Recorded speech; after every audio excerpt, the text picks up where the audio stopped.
और હવે તો છે ને બહુ થયું સાચન. હવે તો એકદમ આમ દલવાળી લાઈફ, આમ એકદમ દેશી લાઈફ જેવી છે. આમ વાડી હોય ને ખેતર હોય, ખુદનો ફાર્મ હાઉસ હોય, અને આમ ગાયું ભેંસોનો તબેલો હોય ને લોન લઈને એમાં તબેલો કરવો હોય. આ કોમ્પિટિટિવ એક્ઝામની તૈયારી કરવાના ચક્કરમાં કોમ્પ્યુટર જેવું દિમાગ તમે ખખડેલ ખટારા જેવું થઈ ગયું સાચન કહું.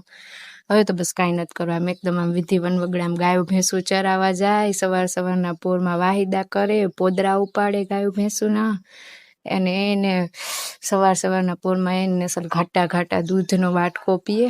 હા, શું મજા આવી જાય. અને પાણી વગરની ઘાટી રગડા જેવી ચા નહીં, મજા આવી જાય. ભલે ને થોડોક તડકો લાગે પણ કારાય પડી જાય પણ હાલે.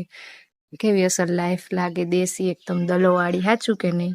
બાકી આ વાંચવાનું ચક્કર તો મૂકવું જોઈએ હવે. ખુદનો ધંધો કરી નહીં, વોટથી હાલે તો ખોરી કોની ખધા મજૂરી આવી કોણ કરે એની માને.